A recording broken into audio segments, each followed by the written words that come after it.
Hello and welcome to ILLinoiscornTV.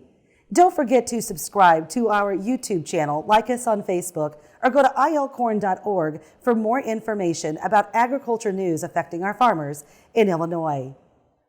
Well, we covered last week the annual meeting on November 22nd in Bloomington for the Illinois Corn Growers Association. It was great to see you all there. Here are the highlights from that meeting.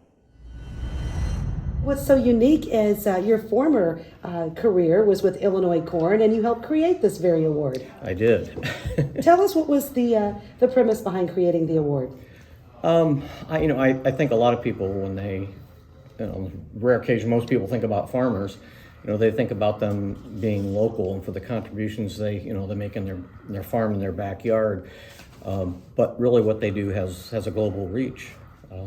Not only because of all the products we provide here in the United States, but the corn that goes over and becomes so many products overseas. So the implications are worldwide for what goes on here in Illinois. I think it's important that people realize the scope of what happens in rural America and the importance it has to our society, not only because of the environmental implications, the food they provide, all the products that contain corn. I mean, it's a very important building block in many industries, and it's worldwide. I've gotten nearly a 40-year career within RCS and work closely with the corn growers, and it's wonderful to have an ag organization that advocates for not only the business of agriculture, but also understands how important conservation is, how important it is to protect that resource base. What would you say are some of your most important accomplishments for agriculture? I think working with the farmers, everywhere I've worked all over the state of Illinois. I have the rare distinction of being one of the few state conservationists being from the state, but also worked entirely in the state in my career. So I have been from north to south, east to west, seen just about every kind of crop and met some really tremendous people who really care, again, about protecting the soil, making sure we've got clean air and water and places for wildlife. And that's the thing I think that is always going to stand out to me, is how dedicated these people are, not only to providing food and fiber for themselves, their family, but the world. What have you seen as a result of utilizing cover crops? Well, it's the recycling of nutrients.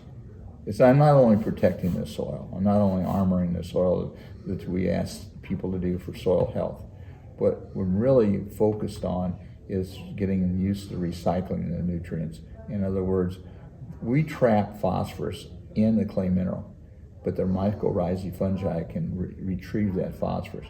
And that's what it does by having a living root. You support the microorganisms in the soil, and as a result, they work for you. It's just not you above ground, but they're working for you. If you till the soil, you destroy those. If you don't keep them fed, they go hungry. They won't work. But if you do have a cover crop and get away from the tillage, everything's working for you, and they get the recycling.